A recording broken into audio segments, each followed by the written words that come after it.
Yeah, no, my name is Sandro Kereselidze. I'm a founder and a chief creative officer of ARTECHOUSE. We started as a one space in Washington, D.C. in 2017 and founded actually in 2015, but opened actually first physical location in Washington, D.C. in 2017. So the space was dedicated is still dedicated very much to the arts and technology, and we were one of the first ones uh, showcasing this type of art that been created through technology in the United States. Something I'm very proud of, and really creating a space for experiential and immersive art, fully dedicated to it, and we can show a little introduction. I think that's better than me talking about it. Okay, all right, I'll let it roll. Let's do this. This is about a little over a minute, and then we'll jump right into conversation. ARTECHOUSE is a home for innovative digital and experiential art, and the artists who use technology to create. Our story began in Washington, D.C., where we opened our first permanent location in 2017, inviting the public into a one-of-a-kind art space where art, science, and technology come together. Since then, we created homes for digital art in Miami Beach, New York City, and most recently a flagship location in Houston, Texas. We have also founded ARTECHOUSE Studio, our in-house team of architects, engineers, designers, animators, and storytellers, to help imagine and produce cutting-edge technology-driven exhibitions and extend our capabilities to artists and partners. It's a true collaboration with ARTECHOUSE and an entire team who put together one of the most profound art experience for 21st century. ARTECHOUSE has found a really interesting and innovative way to combine their in-house talent with the technology that's cutting edge and at the forefront of what we can do as media artists. And it's really provided an incubator for artists from all around the world to bring their vision to life. For me, coming here from London and standing right in the middle here, it was very emotional. At ARTECHOUSE, one can always be inspired, educated, and empowered through the exploration of groundbreaking creations and the best new ideas in the experiential medium of art. ARTECHOUSE is proud to be home to some of the most innovative digital artists in the world, supporting them to realize and expand their creative vision and connecting them with our audience. All right, fantastic. So with that, I'm going to stop the share, and we're going to start the conversation. All right, let me pin you right here. So Sandro, welcome. Thank you, thank you. I hope this video did much better than I did the introduction. I did a little warm up, and I told Josh like I usually don't do this stuff. Like I don't come to in the public and talking about things, and I think I considered myself in the category of the people kind of more doers behind the door and bringing the product instead of coming and talking about things. So. Good to be here. Thank you for the opportunity, even though like I lost the internet. We have crazy weather in Miami. So I'm in the hotspot with my phone. So hopefully if I get disconnected, doesn't mean that I dropped out and escaped, but had a problem with the internet. So but Josh, thank you for doing this. Appreciate it, and Absolutely. great. It was a great meeting you in person, after all these years being online, and I think we got connected, like right before COVID. So, but it's good to see face to face, and thank you for this opportunity. Yeah, absolutely. So, one of the things I'm really curious about is like where this all got started. I mean, so how did the concept for ARTECHOUSE kind of come to you, and how did you kind of go from that concept to actually kind of opening a first space? Yeah, no, I come from a family of artists, so I'm like all the way to the 18th century, so six generations of artists, and I like sometimes I wish I had lawyers and doctors in my family, but everyone that I know and everyone that related are artists, from the writers to the ballerinas to the painters to movie directors, and like I'm third generation of cinematography. My dad was a movie director. My mom was an artist. So, living 21st century in 21st century to me was like always I always wanted to have my art space, but I was wondering like what to dedicate it to. And like in 2019, me and my wife, we started like experiential events in DC. And that's when kind of like I started discovering amazing talents, amazing artists that use technology to tell their stories. And that definitely inspired the sparkle, that idea of creating a space, because everyone that I have talked to, and I'm talking about in 2009, 2010, not everyone had like one pieces or two pieces, and they've done festivals, they've done some small installations here and there, but it was a void of the place where really elevate that type of art and really bring this type of art to the public, and for educating the public to see what can be created through technology. So that kind of like what sparkled the idea, and we've been searching for the right place. And we serendipitously enough, we found amazing location in Washington D.C. I grew up in Washington D.C. Our first location, and it was actually built in '94, the same year that I arrived to DC. So serendipity, kind of like it was waiting for in a somewhat us to activate it. And it was actually built for a theater. It was built for the arts use, but it was vacant, right middle of all the Smithsonian museums, and amazing location. And it took a really courage to open up a space to dedicate to the kind of the future of the art in somewhat, because you know, and we did it everything ourselves. We self-funded. We able to bring amazing studio team afterwards, and I'll tell you more about that. But the opening first location is definitely very stressful, and not the only first location, but any location. Yeah. Then opening in the middle of Smithsonian, where we have a huge institution that can pretty much create anything they can dream of.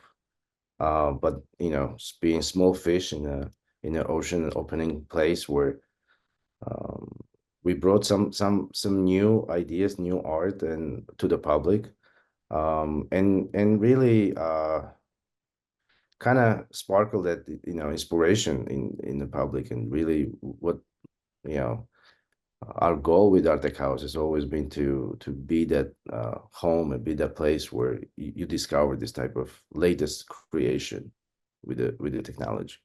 But Yeah. Well, it's interesting too. I think Arctic House is one of, you guys are way out ahead of like all the I mean, there were some of these like Illuminaire spaces, I guess, in Europe, but you guys are really kind of one of the first places that was doing like full immersion. I think it was the first time I'd ever been to a spot where you guys projected on the floor, and I'm curious, what was the idea that this place had to be like fully immersive? Or that it needed to kind of like step it up to that level. yeah, I think for me, again, coming from the family of kind of like movie directors, and to me it was always the what can we do to create a new canvas for people to experience the content, right? So I think that was definitely inspiration, and not just to create a new canvas just to project, right, but create something that is 18K resolution, highest definition, um 30, like 60 seconds per frame, like crazy content, experience to really that is rounding you, like it's what do you see behind. And I think our first location in Washington DC wasn't like that. It was more of like a wall projection. um but technology, I think, came a long way, and something that we adapted also. We constantly keep on changing and keep on reinventing and keep on like creating new canvases in somewhat, because um one thing I learned, like opening just first location, you can you can have a movie theater, but if you don't have a good movies, or if you don't have a good content, and if you don't make people come back, it's worthless, right? So um that's why, you know, my first initial was to create a studio that can help make this type of ideas to life. And, you know, working with the artists to me was always that was my always inspiration when, you know, I work with the artists to see potential there, you know, what can be done.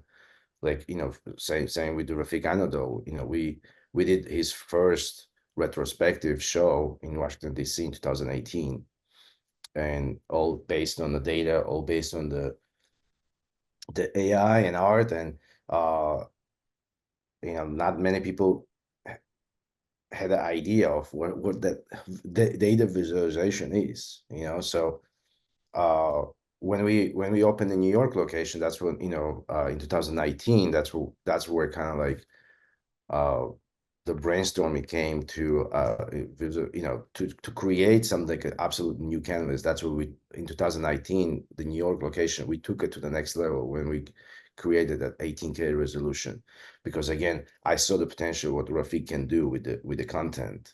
And you know, since then, I mean, he has not done in that kind of like a setup.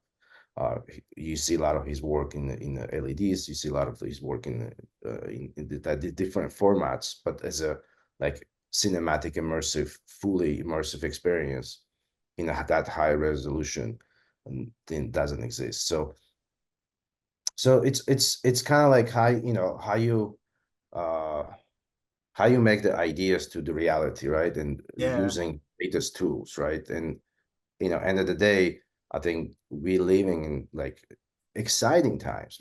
And this is the, I think, most exciting period where we have all the tools, like everything is possible, like cool, crazy things possible.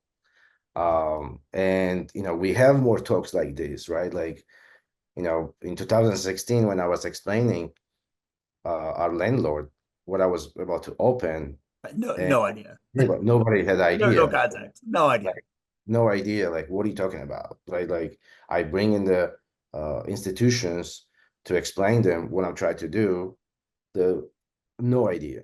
And today we're talking about it. We have everyone almost talking about it. So to me it's exciting because, you know, I can finally come from the woods and start talking about things, you know. And you know, because before it was like a kind of like pointless, you know, you're talking about it, and you know, that's what we decide. Instead of talking about it, we just go and do it and make the ideas to reality.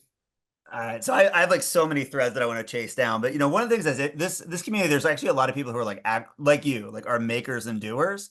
So let's like get into the weeds of this stuff, like the craft. Like when you like for a typical Arctic house experience, like what's the run of like what's the dwell time? Like what are you guys looking to do? Like how long is the right amount of time, and like how do you deal with getting people into an experience that's like are they linear? Are they non-linear? Like how does that whole part work?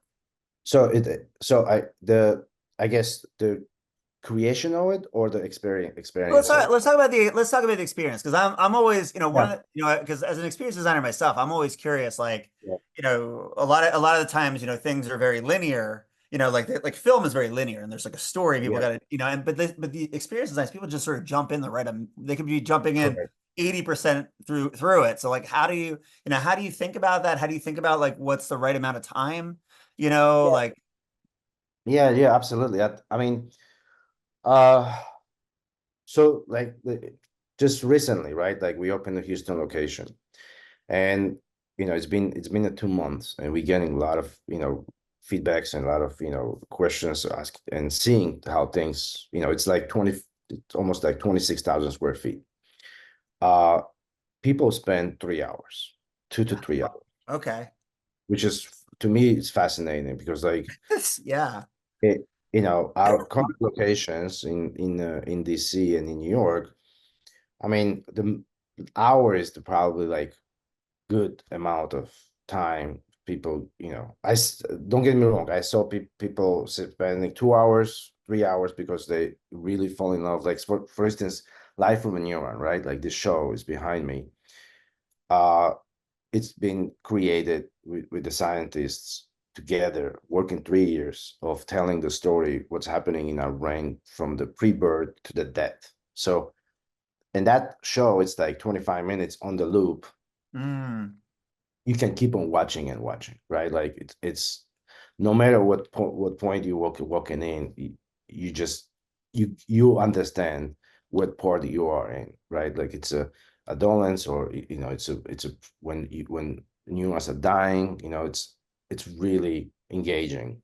And I saw people really like cried and really stayed there for a few times to really kind of connect to it all the way, right? So, but currently the way we're doing the shows is it's you experience it with your own pace, because I feel like with this type of art, it is opportunity for people to be a part of it and not just to be passive viewers, right? So it really calls you to be engaged, calls you to discover things, and calls you to you know hold the moment, right? And just lose that space and time. And good movies do that, right? Like good Yeah. movies back in the days, like I remember like some movies I watched like 10 times because I loved it so much, right? And I think, we lost that kind of like uh charm in the cinema, in the movie industry, in my opinion, right? But like with this type of art, we have an opportunity to really engage audience in a very new way, and that's what we always been kind of like experimenting in a sense, with our shows, and giving audience absolute freedom to explore in the way they wanted to. So really not, you know, directing to like, okay, you gotta go to this room first, you gotta go to this room, but really giving the absolute freedom, right? Like, if you go to the woods, if you go to the mountains, right? It's a nature, right? Like, how can you be part of that nature when it doesn't, yeah, you have some streets or some type of direction, but like me personally, like I love getting lost in the cities, like new cities I go. I usually leave my phone in the hotel, and I just Love like it. to walk around and get lost, because that way I can, work with the different senses as a human, and not just like, follow the Google map or whatever, right? So it's again, it's activating that, human instinct.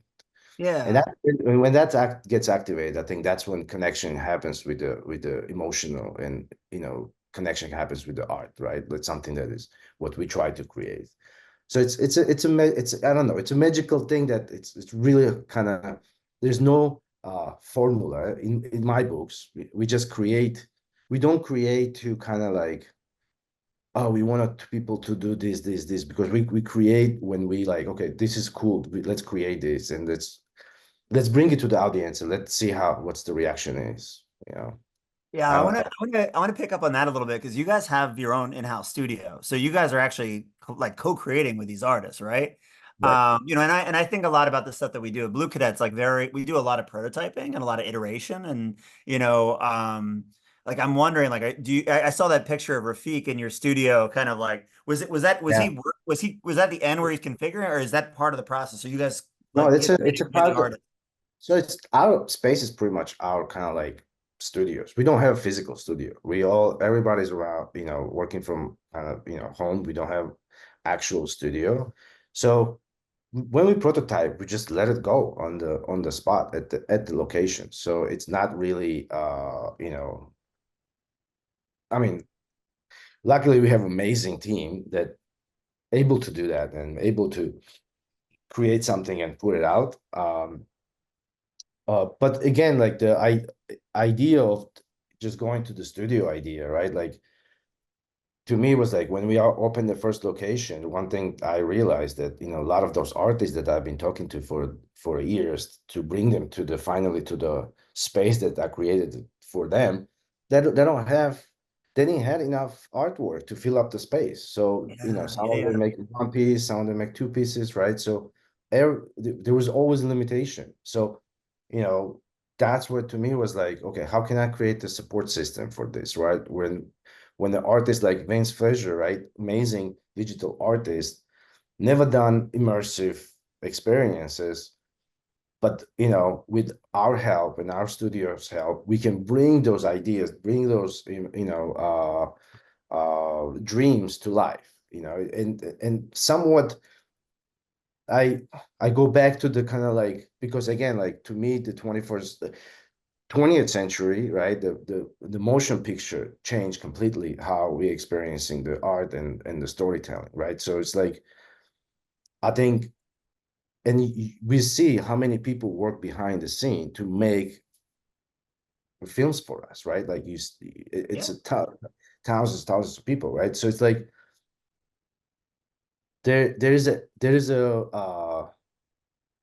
system, there is a platform ecosystem, right? Where this is supporting. Same thing with the theater, same thing with any forms of art, except like the artists that doing themselves in the painting themselves in a studio, right? Something that they want to put it out to the public.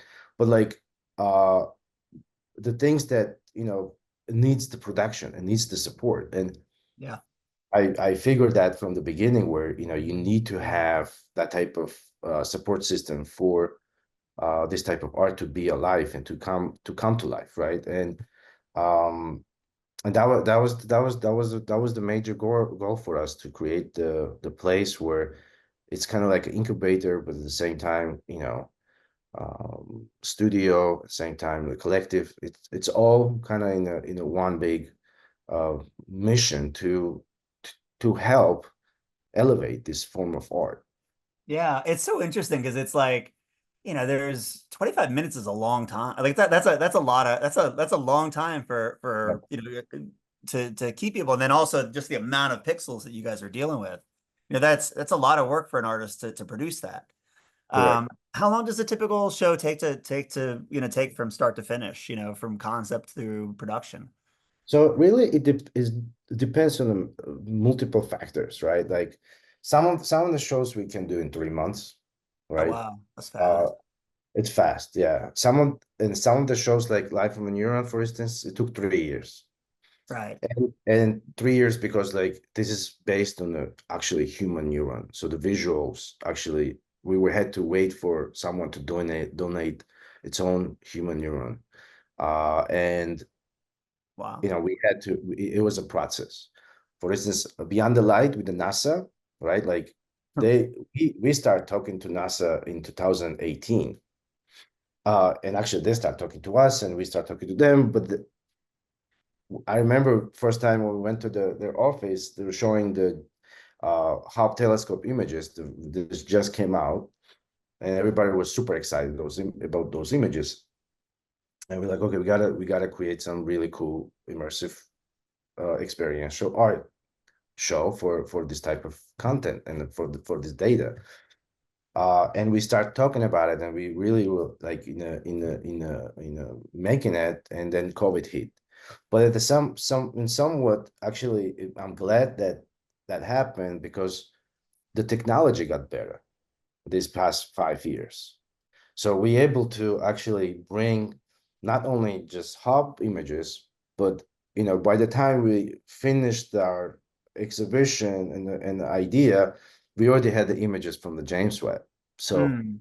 and I remember when we were in the office, they're like, wait until James Webb images, like those gonna be like next level. And now in my mind, I'm like, that's what I want to showcase. I'm like, but then that's what we did, and so it's kind of like it works out. It's really depends on the project, depends on we can go super fast, or we can take our time and do it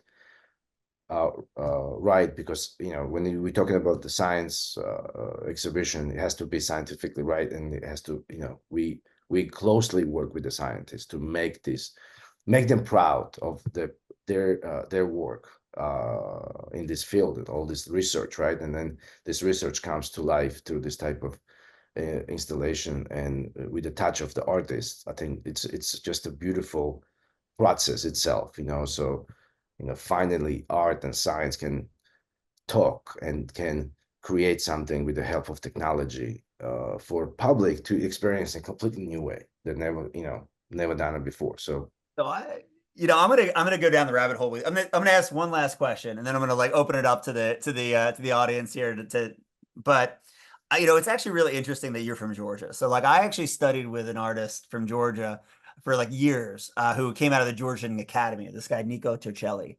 And like he was another like multi-generational artist that came from the academy. And they've got, I mean, like it's like really rigorous, like old master kind of painting. I mean, Georgia is Yeah, kind of I haven't been, I really would love to go, but it seems like a really interesting kind of like old world, new world place. absolutely. And just the idea of art over there and the idea of art over here and art and design, like, you got to be, It- you must have some very interesting sort of, I'm very curious, like, what is your take on like what is an artist, or like when you see like the art market or the art world here in the States, like what is your take? oh wow, that's a wide. I mean, that's a good question. So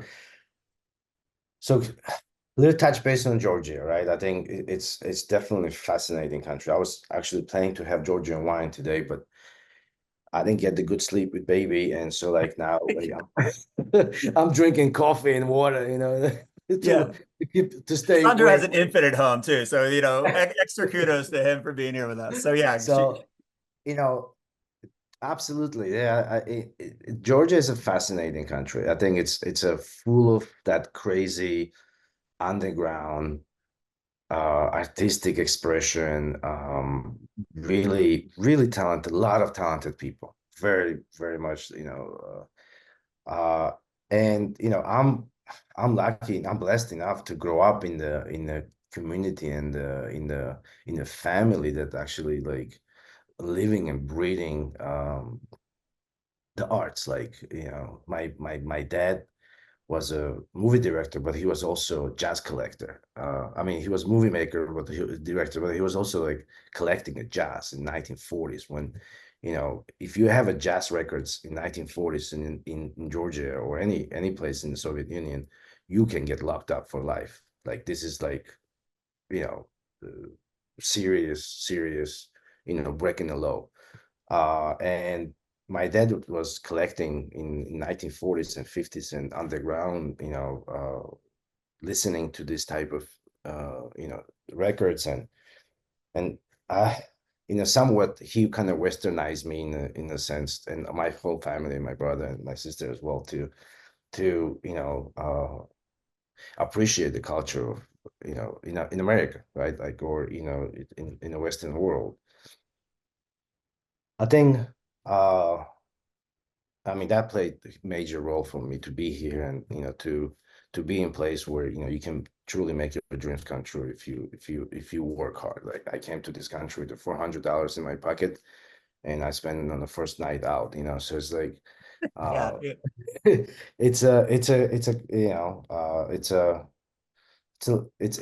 interesting, place. And I think your question was about American art, or it's just a general yeah, no, art? no, it's fun. It's interesting to me because I've been kind of I was in DC for a long time, and I've been in the art world for a very long time, like working with like museums and contemporary art museums, and also like looking at galleries and what they value. They value painters because it's really easy for them to sell. Absolutely, absolutely. And then you talk to a lot of artists, and a lot of artists are really interested in these tools, like the technologies, because it's like these are the most powerful tools in the world, but the market tells them that they need to be painters and sculptors, Exactly. and there's this really interesting thing, which is like some of the people that are working with like the most powerful tools that are doing some of the most interesting things are also so far away from like the stuff that actually is at the center of the economy.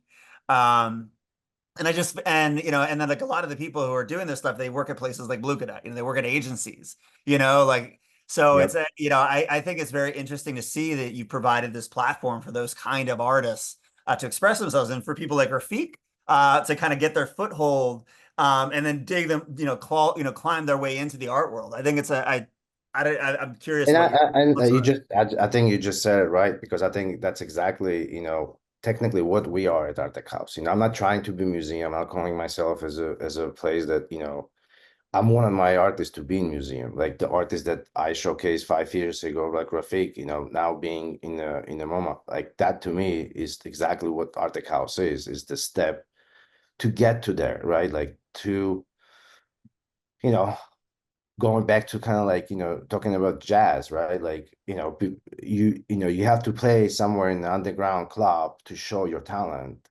before you get to like big stage, right? So I think in a art ecosystem, the places like this have to exist to support that step forward and to support to that, you know, the growth, right? Like uh they have to start, doesn't mean they have to start somewhere here, but like it's a step process, right?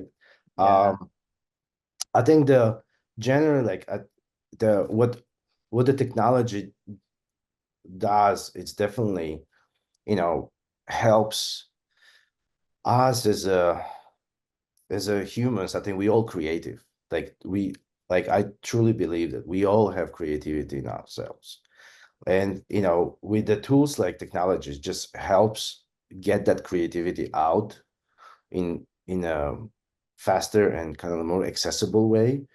But doesn't mean that, you know, we should stop painting. We should stop, you know, doing what we're doing, right? Like for the like, you know, traditional art. I come from the traditional art. That's why, like, I guarantee you that maybe 100 years ago, people had the conversation about the cinema in the movie industry, saying that, oh my God, this is like so bad because now we can record the actors, right? And, you know, we can play the same recording, and, you know, what's gonna happen with the theater, right? After that, Right. right? Yeah. So I think it's the same thing we involved as a humans. I mean, this is amazing time to live and have those tools to express ourselves. And I think, you know, to me, the way I look at even the artificial intelligence, I think, you know, as long as we as a humans not become artificial, we should be not worried about anything. And, you know, we have inside of us uh amazing talents that we have to express. And sometimes, you know, with today, you know, today's society, I think, you know, it's like we have this a little bit of approach of not to show emotions, not to cry, not to, you know, not to do this, not to do that, like. And I think that's what limiting us to become, as, you know, expressing ourselves, because the art only can be expressed through the, you know, the more emotions, through if you want to put the soul, right? If without that, like, you cannot, like, you can, it's a factory. We just printing things and let it go, right? Like, I think for humans, it's a super important, as for artists too, just have those emotions. If you want to write the right music, you need to maybe fall in love and get your heart broken, right? Like, you know, and it's okay. You know what I mean? Like, this is life. That's what's beautiful about living and being existed, that you have this opportunity to experience all as a human. Yeah. uh but, you know, and technology is just not just another tool for us to express that, you know. And if we engage, if we inject that into it, something beautiful comes out. Like Jimi Hendrix played on the electric guitar, right? Like, you know, making a sound like nobody else's, right? So I think you know, yeah, just we gotta stay human, we gotta have those emotions. We gotta, you know, we cannot keep on killing them, you know, and we cannot keep on being scared of that. Well, you know, it's interesting too, because, you know, I think what you, I'm going to open up to the audience, just one more, just one more. But you know, I think what's really interesting to me is also that you're creating a place that's like a communal space, you know. And I think what's really exciting to me is this idea of like experience design, you know, and designing for spaces that people can interact in. You know, I feel like it's its own medium, and like unlike film and some of these other ones, it's not particularly well documented. You know, we're all doing it in our own kind of ways. But I think there's something very interesting about creating communal spaces and spaces where people can come together around art, you know, like listen, you know, seeing Jimi Hendrix in a theater, in a concert venue. I mean, actually, it's funny, like a lot of those spaces that I kind of, that were most important in my childhood were actually like seeing bands like Fugazi, which were like the, you know, the DC bands, in clubs, and having those are probably the places where I was able to really learn to express myself emotionally. Absolutely, absolutely, right? Like, and I think the silver lining, right, where, of course, the technology and the tools that we're creating are in a somewhat dangerous, because we naturally lazy as a civilization, as a humans. We'd like to just lay back and that's what we see right now. The unfortunately, it's happening in every art form today. We cut in corners. The good stuff doesn't really gets to the spotlight, right? Like it's also, we're living in this wonderful time where we can express ourselves, and we have so many platforms, and we have, like, you can become famous just online, right? Like, you have those, you don't need the gallerists, you don't need museum. Like, you can you can pull yourself online and just become famous, right? So, but at the same time, I think that what's missing in today's art, and what's missing in the world that we're living in today, is that the soul, just putting, same thing with the music, and same thing with the films. We produce so much. It's not about the quality, it's about the quantity, and it's all about the greed that us makes us, like, chase the money, chase the fame, chase the things that end of the day, you're not going to take it with you. You come naked, you go naked. You come to this life to make a difference. And from that, if you look at it from that perspective, if you exist and do something that inspire others, and that's what we do at ARTECHOUSE. We inspire, educate, and empower, to make that moment of existence more human and more, I don't know, beautiful in a way, right? And I think that sometimes anyways, we can go deeper and deeper, but All we right. can Yeah, Sandra, I'm gonna put a pin in it, and we're gonna have some Georgian wine. We'll find another we'll find another venue to go way down the rabbit hole on this one. But let's open it up to the community here. So Tara, any questions? Yes, let me go ahead and first highlight a question from Ezekiel. And Ezekiel, feel free to add on to this after I state it. So a little bit more on kind of audience engagement and input. So Sandra, what have you learned from audience feedback, and how has that feedback shaped the evolution of exhibitions? Yeah, I think the first thing was definitely when we opened up our first location, right? The first exhibit. The most challenging part was, like, hearing from audience what's next, because in ARTECHOUSE we have, I believe, like 40 to 50% of return audience, and to personally, like, for me, was always, I wanted to wow them. I wanted to create something that is going to be unique, something is going to be new, something is going to be fresh, something is going to have not been done before in a somewhat way. And again, staying true to not what really the audience wanted to see, but what we wanted to create as artists for audience to see. I think the difference sometimes when we get lost is, we try to make everybody happy. It's impossible to make everybody happy. It's no way, I can't even keep, my home family happy. You know what I mean? Yeah. Even that, like, if the people that the friends, the employee, everybody, right? Like, it's impossible to keep everybody happy, but you got to stay true to yourself and what you're creating. And I think,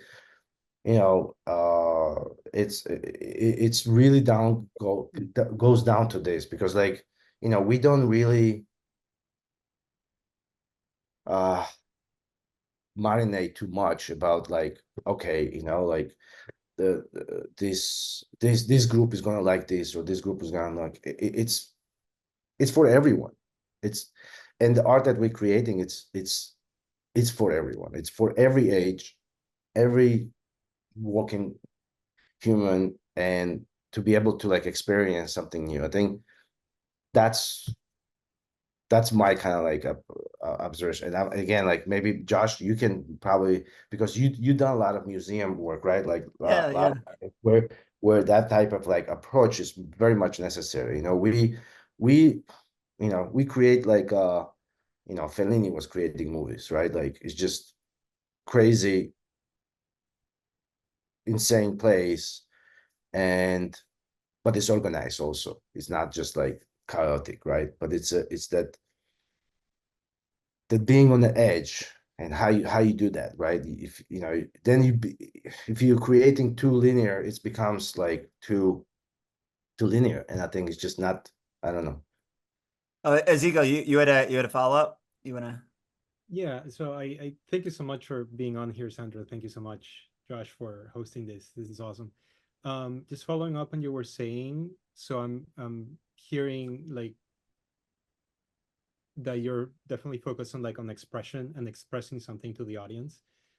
But I think like in filmmaking or writing, there's also some level of technique of getting the technique right to like elicit something in the audience. Like I might listen to something like from Yoko Ono, and it's just like, for me, it's like, oh, this lady just making weird noises, and I don't feel anything. I don't want to listen to it. Sorry for the descendants of Yoko and her children. I don't know if we have any, but that'd be But amazing. so yeah, so how do you strike the balance from like pure expression to knowing how to like connect and elicit, spark something, some emotion in other people? So that's just my follow-up. Thank you. uh I guess that's the hardest thing to, I mean, like I was saying earlier, I think it's it's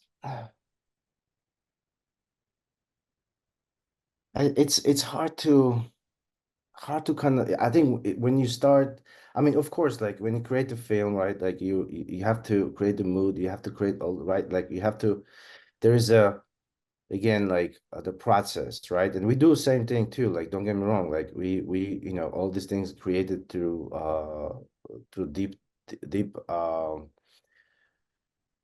process of design. But I think for it's we just like to put things out there and make people really just connect. And I think that's what magical, right? I think that's what the magic happens. I think it's from it's to see something unexpected. I think that makes more interesting and makes more uh and to me it's like a jazz, right? Like again, going back to the jazz again, I hate to go back a bit, because I love that type of like uh expressing, right? Where yeah, you play, like I have friends that play by notes. Like they play in the Kennedy Center, and they just open the notes and they play by those notes. And I have friends that play jazz and they improvise, right? And if you ask those guys that play by notes, go and improvise, they cannot. Okay. And if you ask those jazz guys to play by notes, yes, then they learn those notes, they know those notes, but you know what? Guess what? They're not gonna follow those notes because they have something else in their head, and that something else that's what the art is, and you cannot just you cannot just describe, like you cannot, when you lose listening to the insane jam session, like, and those sounds coming from everywhere, and if they're hitting you right, that's what the magic happens, right? And your brain connects to it, and these new things sparkle your neural systems that inspires you to do some things, you inspire to dance or whatever. Like that's what the magic is. You cannot, like, to me, I don't, like, me personally, I try to stay away from that, like through our work, of art. We try to improvise as much as we can, and that's what kind of, I don't know, we love doing that. So I hope I'm answering the question, but like I might not have all the answers, you know? Sandro, I love it. I love the fact that you're saying that with the pictures of the neurons in the background. Because like I'm always reminded by like, we judge each other by like all these very weird, like age and race and class and like, clothes. But like inside, people have these very different like neural structures, and Yeah. like you do not see. And like, some people are jazz, some people are classical, and it's like Yes. figuring that stuff out is such, not figuring out how to elicit the right stuff out of them is such the craft, Yeah, and I think that, going back to the neurons, that's what makes us who we are, the experience. It's like a data of our experience through all the 1,000 years, right? And I think, when to me, like I wanted to create new things. I want to make people feel new, when they come and they might hate it, and it's fine, But guess what? They're coming back to see like, okay, I didn't like this Yeah, show. yeah, yeah. I want to see the other show. But through that, you start developing a taste, which Yeah. doesn't exist in this form of art. Today we have all these different installations, all these different art forms, all these different like exhibitions and things, right? But there is no developing of a taste, and only way to develop a taste is to experience it, right? And to understand that, okay, I don't like this. I don't like how opera sounds, and I'm not gonna go there, right? Like, but I like how the rock band sounds on the stage. I'm feeling it, right? And that's what's cool about us, that we can able to, and how our brain is wired, that we'll be able to identify things that we like, we don't like, and we're able to build ourselves as a human, right? Experience makes us and build where we are, and and if we all gonna be like doing the same old thing, that's exactly what artificial intelligence or the copy and paste does, right? And Yeah. I think we need to be a little bit crazy, and that crazy makes humans, I think, go forward.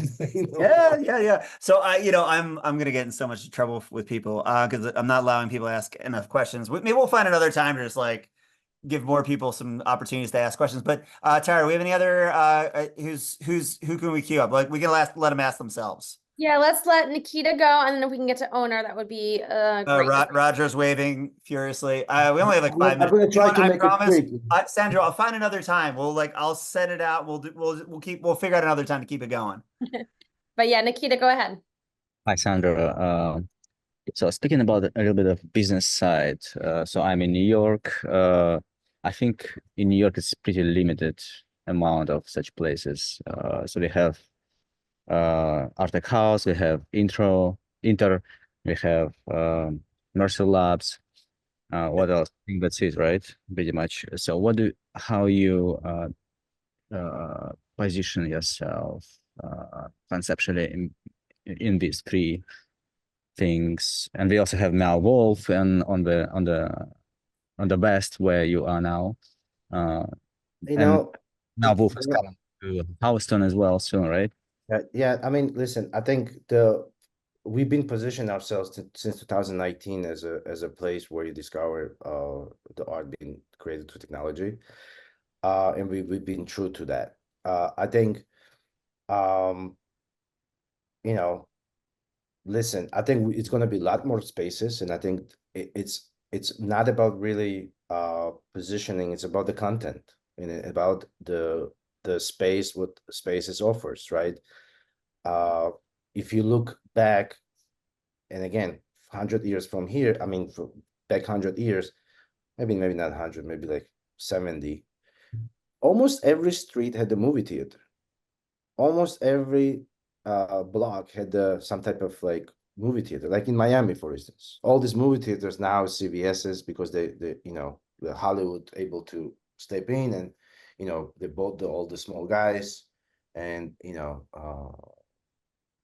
they got this big theaters, right? So like multi screen theaters, right? So it's an evolution of us to have spaces. And I think for ARTECHOUSE, we're celebrating 5 years actually this September, and that's why I'm bringing all these 5 shows back to kind of like do flashback to see, to show people what we have done, right? And I think you know, it's great to see more places opening up. It's great to see that, you know, the interest hopefully still growing.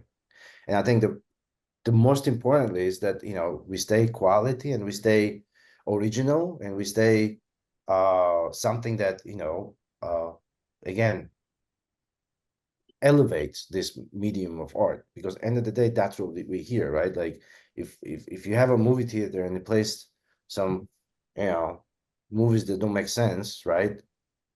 It's just nobody's gonna go there.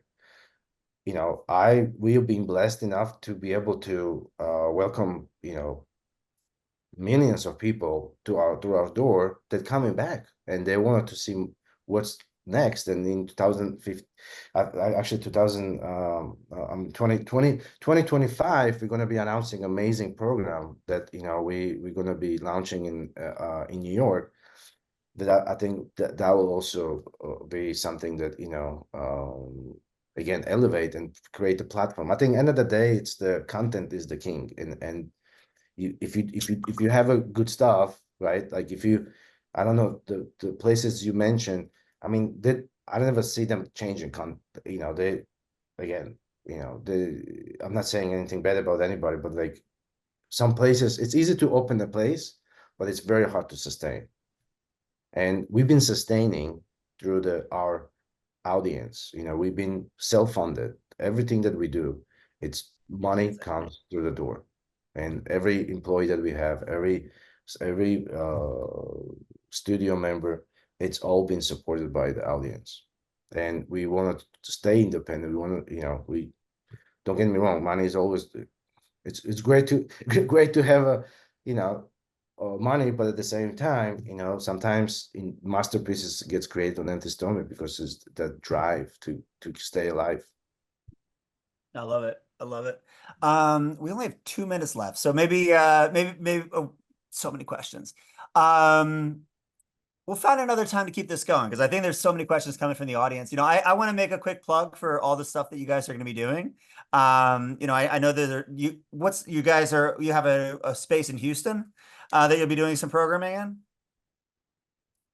And then also all this, yeah, Sandro. And then also in New York. Yeah. No, for the 5th anniversary. That's all coming up really soon. Yes. So next month, you know, we have you know, flashback 5-year anniversary of New York Space. And you know, we're excited to bring some of the shows back and kind of like, you know, Life of a Neuron is going to be back. So please stop by if you guys in New York. The Beyond the Light is going to be back, and other few amazing shows by the artists that we've been showcasing. So it's kind of nice flashback to see what we have done past 5 years. And in Houston, yeah, I think we will have some really cool maybe in person conference that, you know, we like to host. So a lot of interesting things in work. And back to the question about New York, I think there is a space for everyone. You know, it's longest we respect and love each other. That's the goal. Yeah. So Sandro, I want to thank you so much for being here today. This was fantastic. Everybody in the audience who had questions that I didn't get to, shoot them to me. I'll try to make sure that they get answered in some way. I'll try to figure out some forum for getting those things answered. Sandro's going to be doing some amazing IRL things. I will keep you apprised of all those. Make sure that they're on your radar. Thanks again for joining, Sandro. Thank you so much. Thank you for everybody in the community. Thank you, Josh, and thank you for this opportunity, and thank you for everyone for joining. And I'm sorry, maybe I told Josh we should have the 3-hour session. You know, we can do it. It's a good primer. We got this. Yeah, but it's great to have you guys, and thank you so much for listening. And thank you for giving your precious time to this. So. All right, fantastic. I hope that was informative enough. It was great. It was great. Thank you so much, everybody. Thank you, Sandro. All right, hope to see you guys again next week. All right, talk soon. I'm good. Yeah.